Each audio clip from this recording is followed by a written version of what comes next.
called me out upon the water, the great unknown, where feet may fail,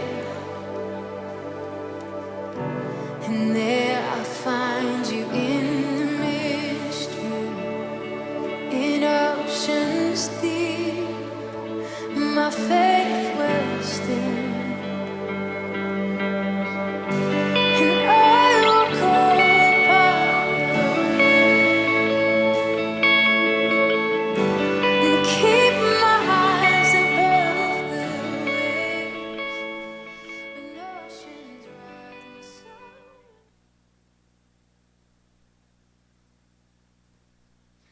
Bom dia a todos, que a graça e a paz do nosso Senhor e Salvador Jesus estejam com todos vocês. Hoje é o segundo domingo de 2021. Estamos aqui, mesmo distantes, mas estamos juntos em comunhão. Sabemos que o ano passado foi um ano difícil, sabemos que precisamos nos manter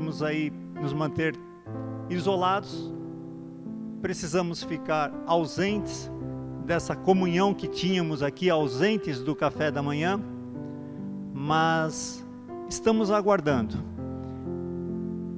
Não sabemos se a vacina sairá agora, mas saindo, a nossa intenção é voltarmos os nossos cultos presenciais agora em fevereiro, mas tudo depende aí da vacinação. Estamos num momento que todos precisam de sabedoria, precisam de conhecimento. Em vez de ler um salmo nesse início de culto, eu quero ler 2 versículos em Provérbios. Provérbios, capítulo 1, versículo 7, diz assim: o temor do Senhor é o princípio do conhecimento. Os insensatos, porém, desprezam a sabedoria e a instrução. Em Provérbios capítulo 9, versículo 10, diz assim: o temor do Senhor é o princípio da sabedoria, e o conhecimento do santo é o entendimento. Oremos para que os nossos líderes reflitam nisso, a importância de temer a Deus, para terem sabedoria, para terem conhecimento, para tomarem as decisões. Vamos orar agora para o início desse culto, para esse momento de louvor. Nós queremos orar também por aqueles pedidos de oração no grupo do WhatsApp da nossa igreja.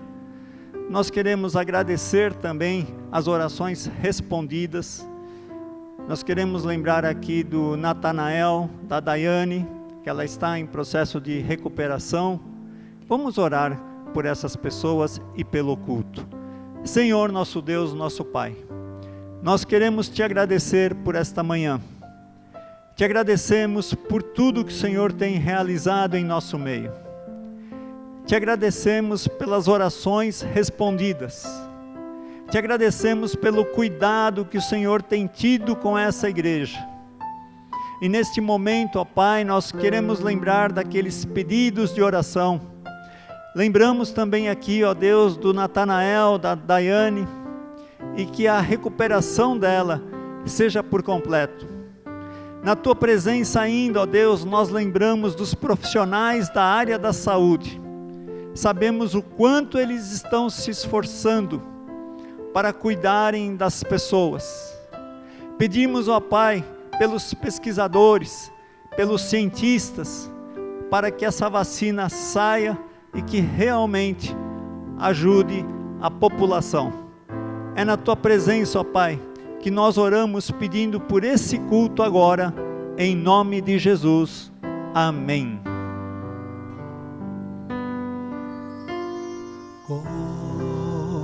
Cobre-me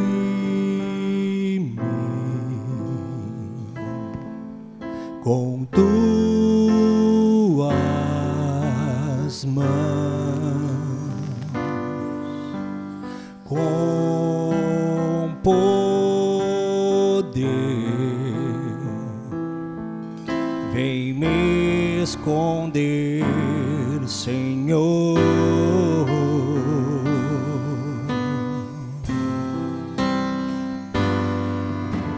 Com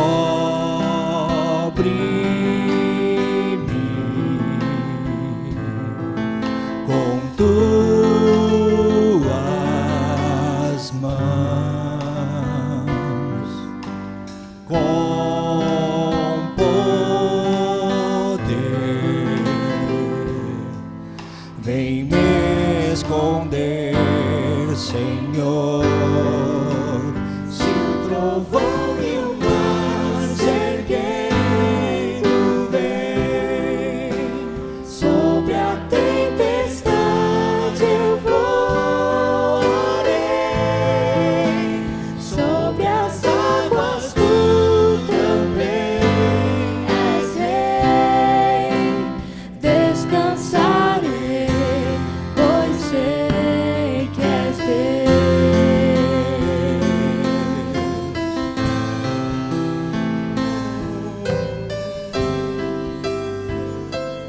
Declarar, minha alma está segura em ti, sabe bem que em Cristo firme está. Se o trovão e o mar se erguendo vem sobre a tempestade, eu voarei sobre as águas, tu também és rei. Descansarei, pois sei.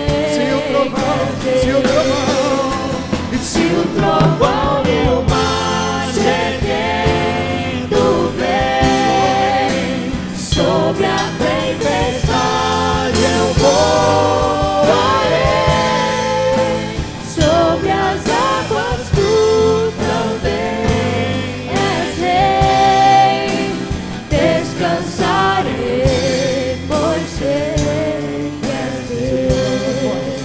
Se o trovão e o mar se erguendo vem sobre a tempestade, eu voarei sobre as águas, tu também és rei. Descansarei, pois sei que és Deus. Se o trovão e o mar se erguendo vem sobre a tempestade, eu voarei sobre as águas, tu também és rei. Descansarei, pois sei que és Deus. Descansarei, pois sei que és Deus. Descansarei, pois sei que és Deus.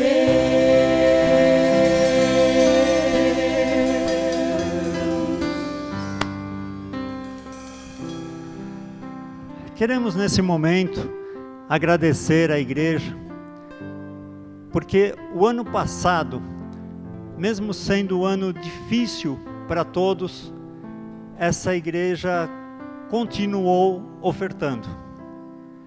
E os irmãos da tesouraria, os tesoureiros nos disseram que as entradas se mantiveram.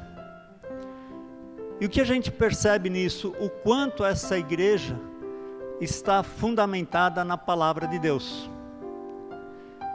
E o ano passado nós vimos os momentos que o pastor Celso e os demais irmãos compravam cestas básicas, e cestas básicas foram distribuídas, mesmo nesse momento difícil para todos. As ofertas, as entradas se mantiveram, não caíram. Nós entendemos aí o quanto Deus tem abençoado essa igreja. Você que pode contribuir, contribua. Porém, como o pastor Celso disse domingo passado, se você não tiver condições, você precisa pagar as suas contas, pague as suas contas. Se você estiver precisando de ajuda, venha falar conosco. E é assim que Deus tem abençoado essa igreja. Só lembrando que agora a igreja tem o Pix, e a cada semana será colocado no grupo do WhatsApp as informações a respeito do Pix. Então, aqueles irmãos que quiserem contribuir pelo sistema do Pix, terão as informações no grupo do WhatsApp. Vamos orar então pelas ofertas, orar pelos irmãos, orar pelos empregos, orar por aquelas pessoas que estão procurando emprego, para que Deus abençoe cada um, que Deus continue abençoando a igreja, e que nós, como membros dessa igreja, possamos continuar abençoando aqueles que precisam. Oremos. Senhor nosso Deus, nós queremos te agradecer, porque o Senhor tem sido fiel, o Senhor tem abençoado essa igreja. Nós te agradecemos pelos irmãos, todos contribuíram, e juntos pudemos auxiliar outros. Nesse momento, ó Deus, pedimos que o Senhor visite cada família, que o Senhor abençoe o emprego de cada um, e que aquele que porventura estiver desempregado, que o Senhor abra uma porta de emprego, porque sabemos que estamos num momento difícil, mas entendemos que o Senhor está no controle de tudo isso. Nós te agradecemos, em nome de Jesus, amém.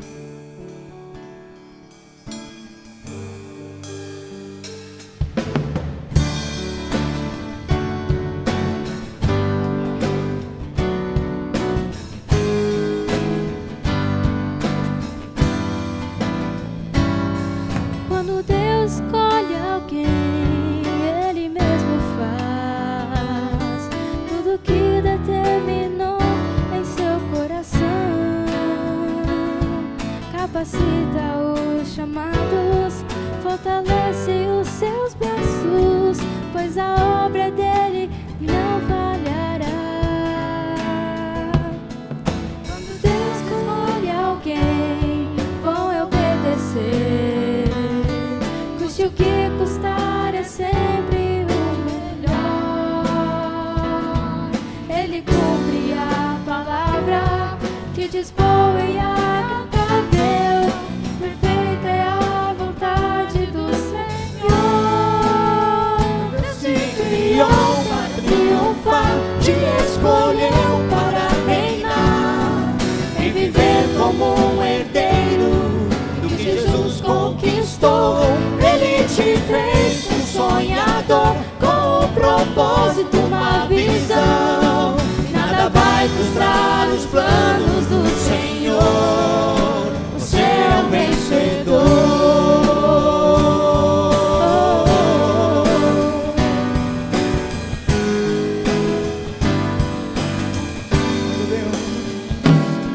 Quando os Deus escolhe alguém, Ele mesmo faz tudo o que determinou em seu coração.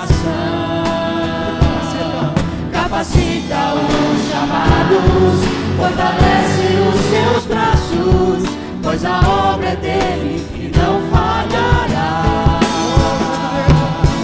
Quando Deus escolhe alguém, com vencer. Custe o que custar, é sempre o melhor. Ele cumpre a palavra que diz boa e agradável. Perfeita é a vontade do Senhor. Deus te criou para triunfar, te escolheu para reinar e viver como um herdeiro do que Jesus conquistou. Ele te fez um sonhador com um propósito, uma visão. E nada vai frustrar os planos do Senhor. E Deus te criou para triunfar, te escolheu para reinar e viver como um herdeiro do que Jesus conquistou. Ele te fez um sonhador com um propósito, uma visão. Nada vai frustrar os planos do Senhor. Você é um vencedor. Você é um vencedor. Você é um vencedor.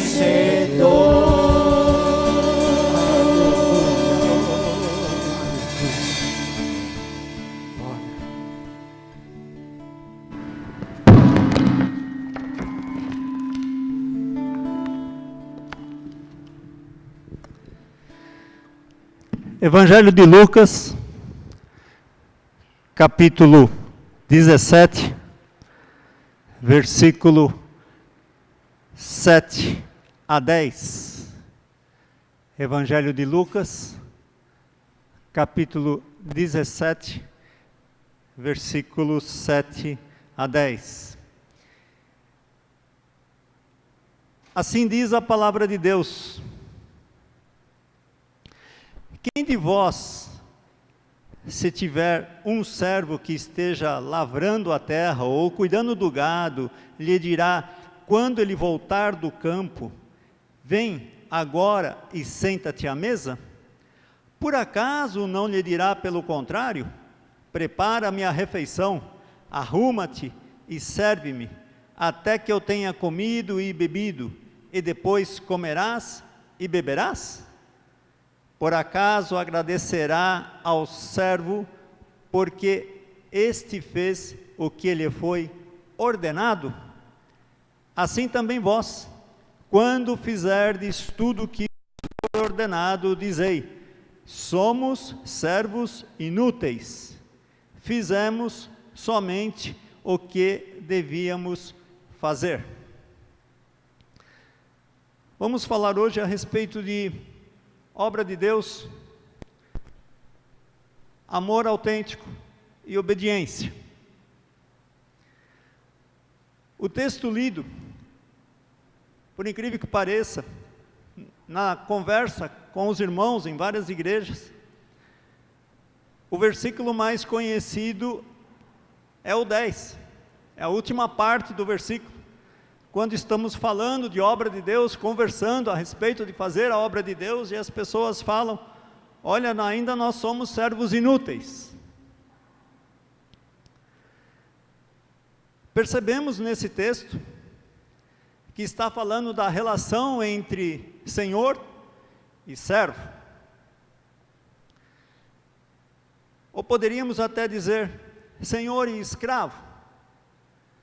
Mas precisamos lembrar aqui que não estamos falando de escravo, do sistema de escravatura que houve no Brasil de 1538 até 13 de maio de 1888. Não é isso, não é esse escravo que nós estamos falando aqui. Na época de Jesus, havia escravo entre os romanos, um pouco antes, escravo entre os gregos, escravo também entre os judeus. E cada um desses povos tinha a sua forma de escravizar as pessoas. Mas nesse texto, nós encontramos aqui um senhor que tem um escravo ou servo, e esse servo está trabalhando para esse senhor. E Jesus então ele levanta alguns questionamentos aqui. É importante lembrarmos que a palavra servo, ela já aparece no Antigo Testamento. Por exemplo, em Êxodo 4:10, Moisés falando com Deus, ele deixa claro, também como o servo de Deus, ele diz seu servo, para Deus. Em Isaías, por exemplo, 41, versículo 8, Israel é chamado de servo de Deus.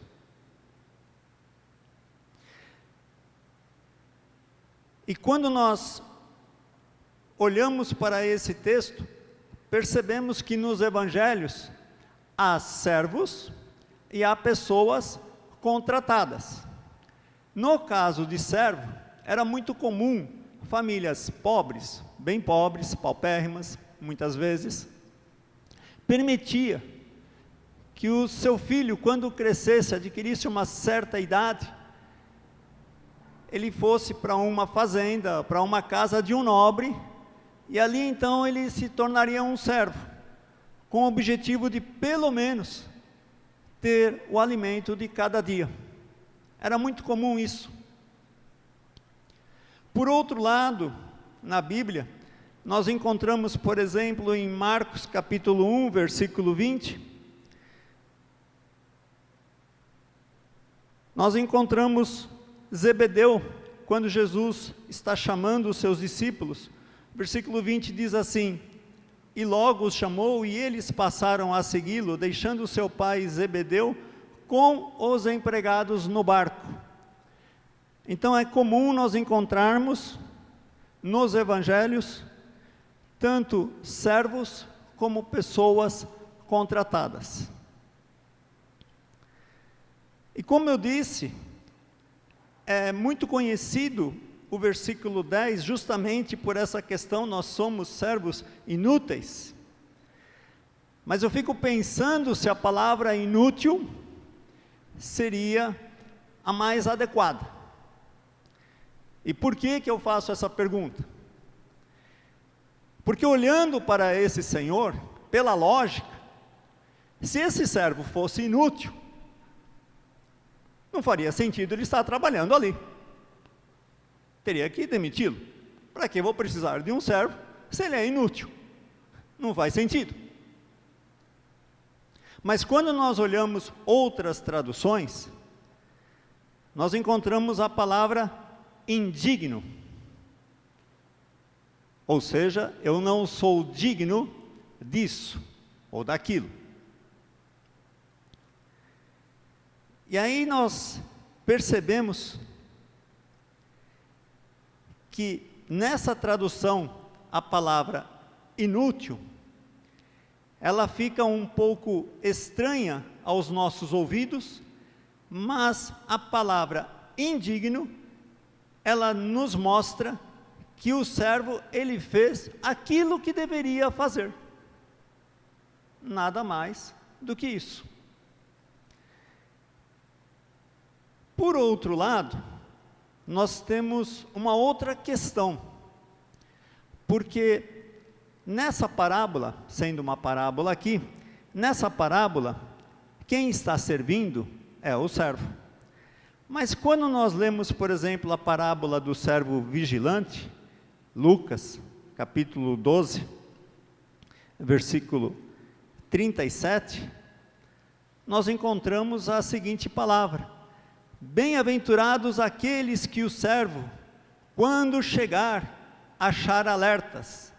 Em verdade vos digo que se preparará e os fará assentar-se à mesa e aproximando-se os servirá. Bom, aqui temos uma diferença. Em uma parábola temos o servo servindo, em outra parábola temos o Senhor servindo. Afinal, quem serve? O Senhor ou o servo? Mas como o pastor Celso já disse aqui uma vez, os textos escuros na Bíblia nós procuramos interpretá-los à luz de outros textos a respeito do mesmo assunto que são mais claros. E nós encontramos mais textos a respeito do Senhor servindo do que o servo servindo. Dessa forma, nós entendemos que Jesus, ele está ensinando, então, a questão de relacionamento entre servo e senhor. Poderíamos questionar, mas por que Jesus está dizendo que se esse senhor deveria reconhecê-lo e que os servos, assim é com vocês, são inúteis ou indignos? Por quê? Ora, ao olharmos para os evangelhos, nós percebemos que o Senhor, ele sempre esteve pronto a servir. E ele nunca buscou reconhecimento. Então, por isso que eu disse que ao nos envolvermos na obra do Senhor, nos envolvemos com obediência e amor autêntico. E o amor autêntico, ele não está procurando reconhecimento, ele não está procurando fama. É comum hoje na sociedade, por exemplo, numa empresa, a cada 10 colaboradores, a cada 10 funcionários, 10 querem ser reconhecidos, 10 querem ser promovidos, 10 querem receber melhor, 10 querem mérito. E a meritocracia hoje faz a pessoa se dedicar tanto ao emprego, faz a pessoa se dedicar tanto para atingir aquele objetivo, e não importa se ela vai passar por cima de outros, não importa se ela vai pisar em alguém, não importa se o outro vai ser demitido, mesmo que tenha uma família para sustentar. O que importa é a compreensão dela: eu estou aqui, eu fiz, eu mereço e devo receber tanto. Por incrível que pareça, isso também ocorre dentro dos evangélicos. Consegui tal posição, devo receber tanto, e não importa quem esteja ao meu lado, ele não conseguiu, o problema é dele.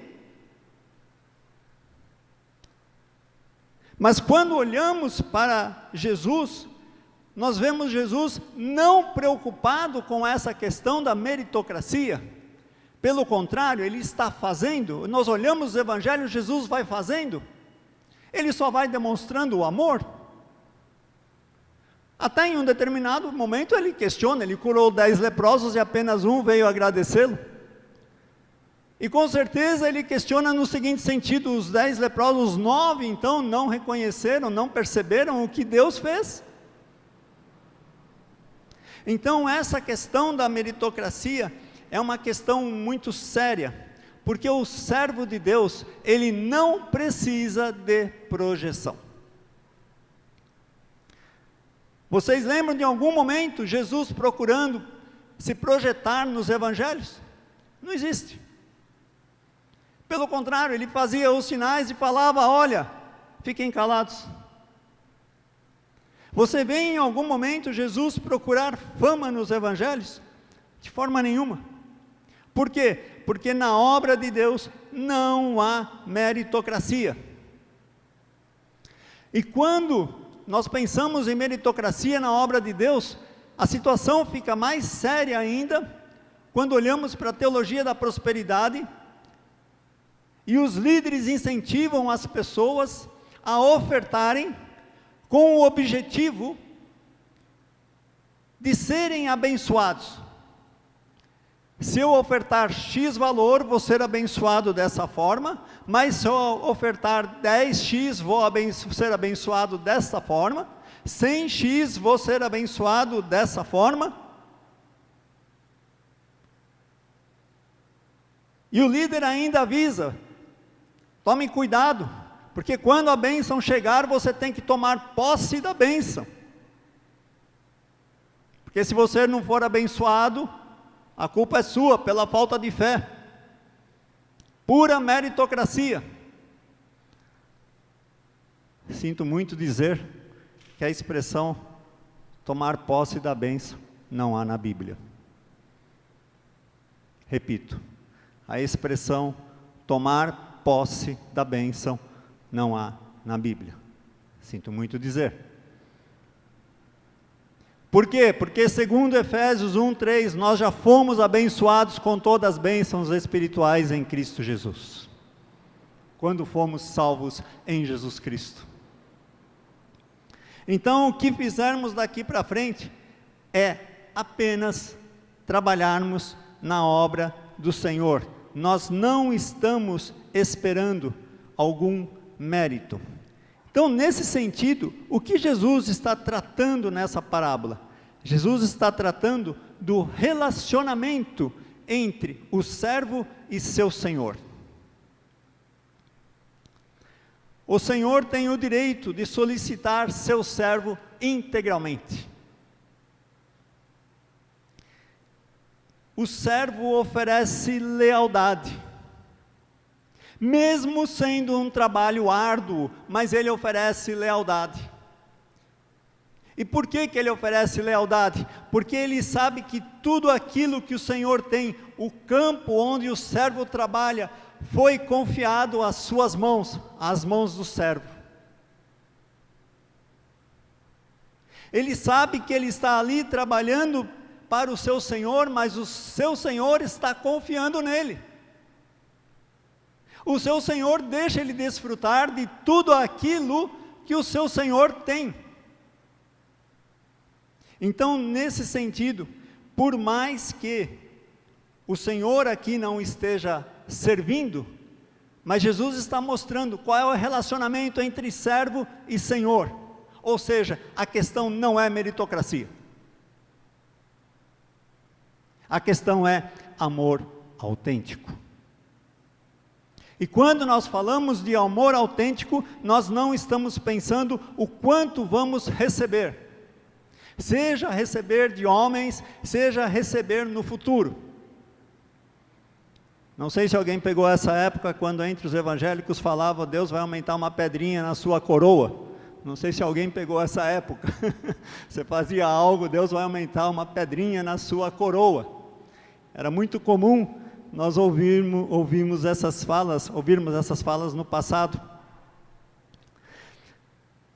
Mas o que fica claro nessa parábola é que a vontade do servo, ela está relacionada com a vontade do Senhor. Nesse momento, eu estou aqui falando. Alguns minutos atrás, havia um grupo aqui louvando a Deus. Mas além deles, há outras pessoas aqui que estão trabalhando. Eles não estão aparecendo. Eles não estão procurando alguma projeção. Eles não estão preocupados onde vai aparecer isso. Eles estão apenas servindo ao Senhor. A única questão aqui é que temos dons diferentes. O que o Arthur está fazendo eu não consigo fazer. O que o Rogério está fazendo eu não consigo fazer. O que o Adson faz eu não consigo fazer. São questões de dons diferentes. Por esse motivo, nós estamos trabalhando juntos, sem se preocupar com reconhecimento. Mas há aqueles que pensam em reivindicações, e isso não é novo. Porque quando nós olhamos para os evangelhos, nós vemos a parábola da vinha, quando o Senhor convida o dono da fazenda, ele convida pessoas para trabalharem em sua fazenda. E ele chama às 9 horas da manhã. contrata, acerta o valor a ser pago naquele dia, e tudo bem, essa pessoa vai trabalhar. Mas ao meio-dia, ele convida outro, também acerta o valor, e essa pessoa vai trabalhar. Às 5 horas da tarde, faltando 1 hora só para encerrar o expediente, ele convida outro para trabalhar.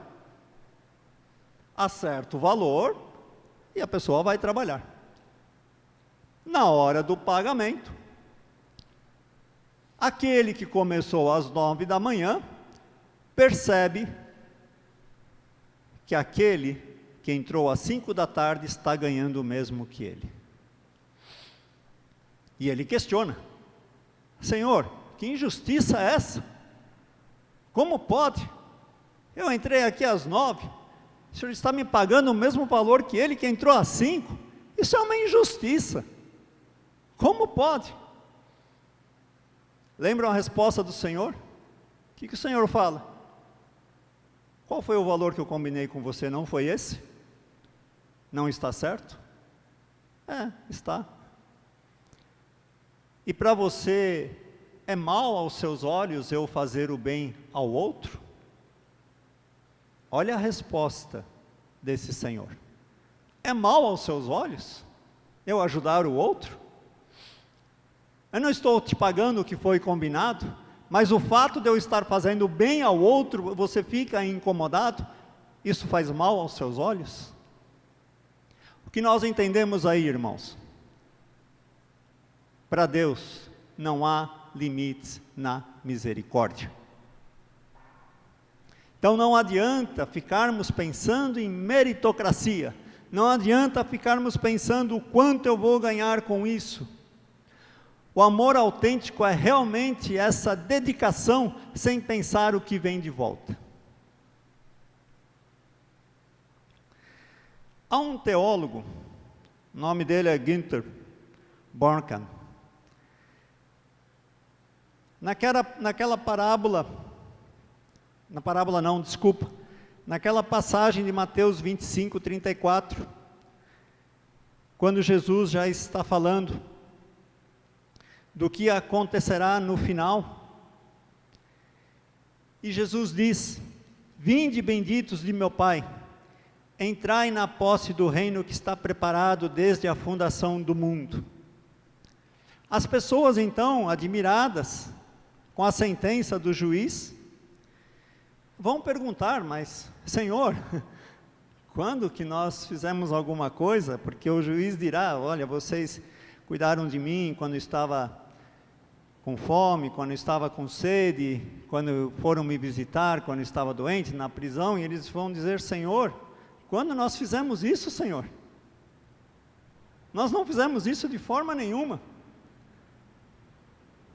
Apenas estávamos cuidando das pessoas. Não vimos o Senhor lá. Apenas estávamos cuidando. Só isso que fizemos. Esse é o amor autêntico. E o Senhor diz: quando vocês faziam a um desses pequeninos, estava fazendo a mim. Mas para aqueles que não entrarão na eternidade, a palavra será a mesma, porém de forma negativa.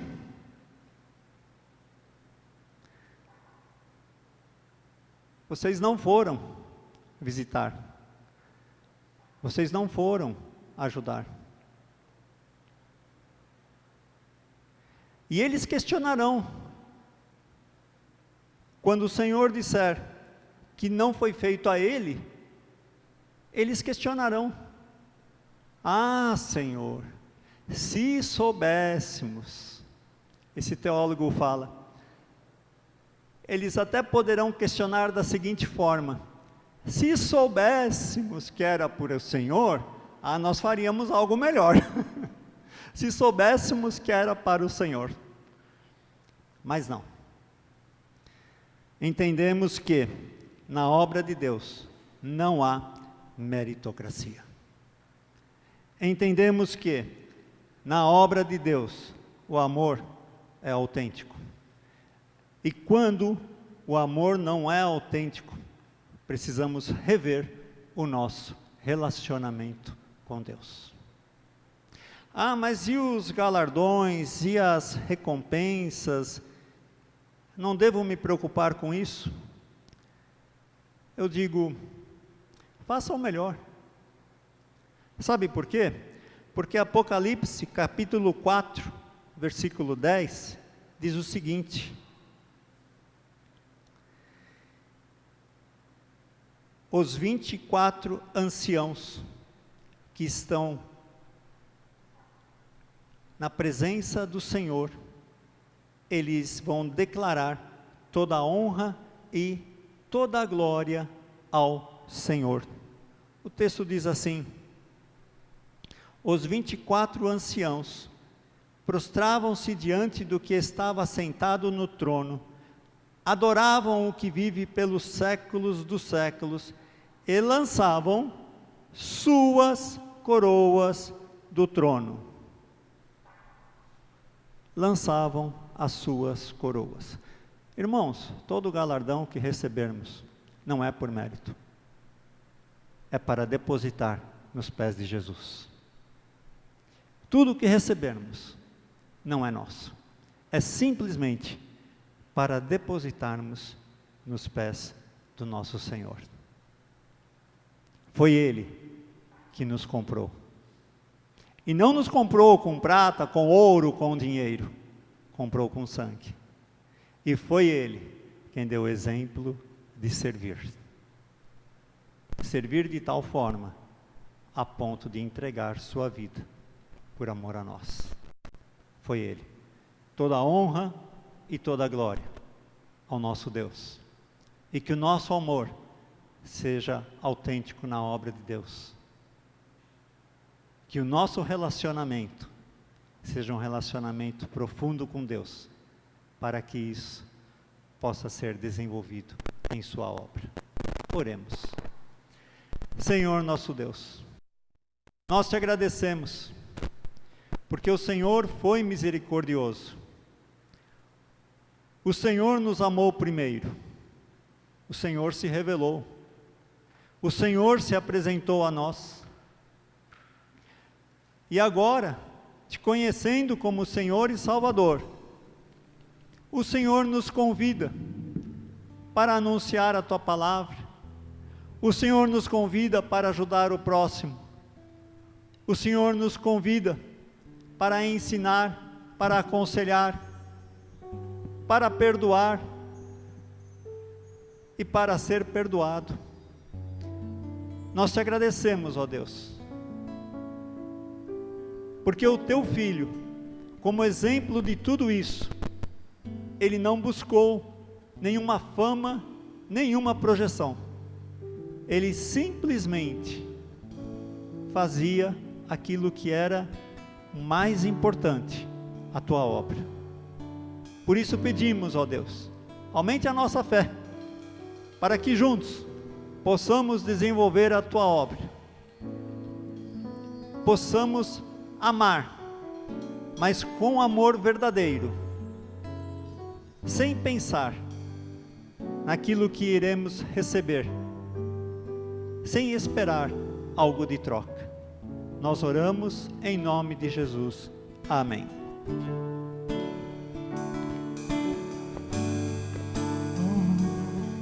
Quando Deus escolhe alguém, Ele mesmo faz tudo que determinou em seu coração. Capacita os chamados, fortalece os seus braços, pois a obra é dele e não falhará. Quando Deus escolhe alguém, bom é obedecer. Se o que custar é sempre o melhor. Ele cumpre a palavra que diz boa e agradável. Perfeita é a vontade do Senhor. E Deus te criou para triunfar, te escolheu para reinar e viver como um herdeiro do que Jesus conquistou. Ele te fez um sonhador com um propósito, uma visão, e nada vai frustrar os planos do Senhor. Você é o vencedor. Você é o vencedor. Bom domingo, irmãos. Bom almoço para todos. Que o amor de Deus Pai, que a graça do nosso Senhor e Salvador Jesus Cristo e que a consolação do Espírito Santo estejam com todos nós, hoje e para todos sempre. Que Deus abençoe a cada família. Bom almoço a todos, bom domingo. E Deus te criou para triunfar, te escolheu para reinar e viver como um herdeiro do que Jesus conquistou. Ele te fez Sonhador com um propósito, uma visão, e nada vai frustrar os planos do Senhor. Deus te criou para triunfar, te escolheu para reinar e viver como um herdeiro do que Jesus conquistou. Ele te fez um sonhador com um propósito, uma visão, e nada vai frustrar os planos do Senhor. Você é o vencedor. Você é o vencedor. Você é o vencedor. Aleluia.